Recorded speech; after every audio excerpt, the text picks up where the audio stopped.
hey, so I want to do something different for my video today, and I hope you enjoy it.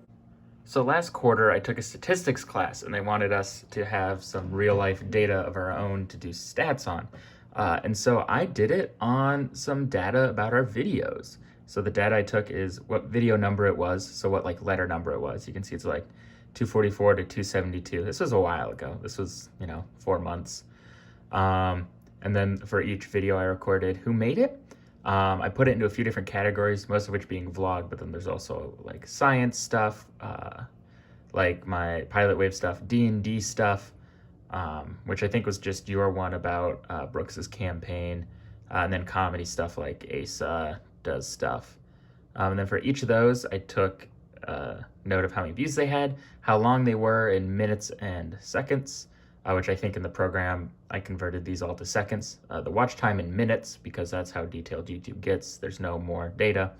And then the average watch time, which again, in the data, I converted to seconds.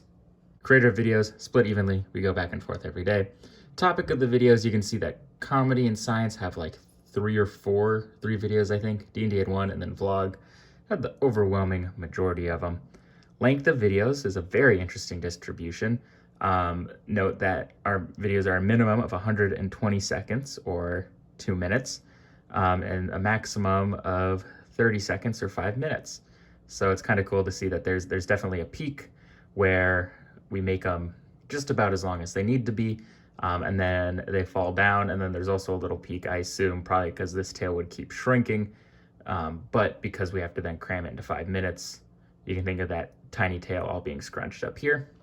And then we also have the watch time of videos. So most of our videos were watched for like 10 to 20 minutes or sometimes 20 to 30 minutes. So I'd say on average 20 minutes of watch time. That means like the views, time, how long those views were for.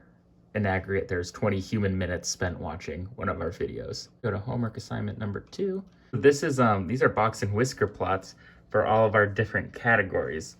So watch time again is like the aggregate human minutes. So like if we have 60 people watch the video and the video is a minute long and they watch it all the way through, it'll end up being 60 minutes of watch time. So our comedy skits got around 15 minutes of watch time. And then they have a fairly wide range. Science videos are on the whole larger up, and vlog videos I think are a bit more than comedy in watch time, which makes sense because I think vlogs run a bit longer than our comedy stuff usually.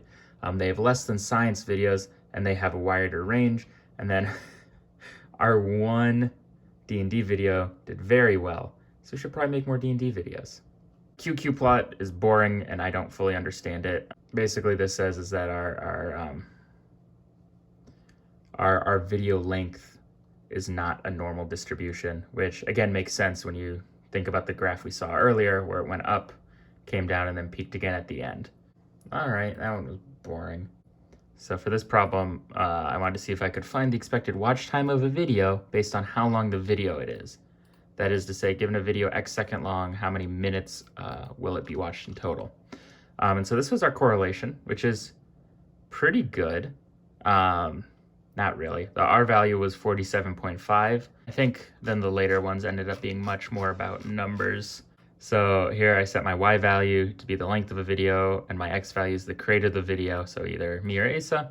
My average video length was 171.13 seconds, and yours was 172.8 seconds.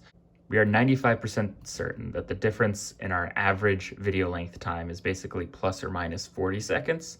And that's a huge range, which means that statistically there's no difference between our means, which is pretty cool.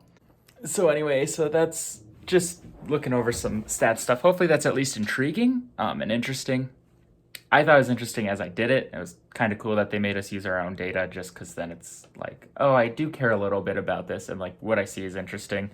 It wasn't as like hard-hitting or important as some other people's data, and I would have done pilot wave stuff, but none of the data really fit. It had to be like, has to have 2 variables that are categorical and 2 variables that are discrete, and so that's what I ended up with. But hopefully you liked the graphs, and hopefully it was at least a little fun to look at and think about that kind of stuff. And well, hope you have a good Tuesday. I'll see you on Wednesday.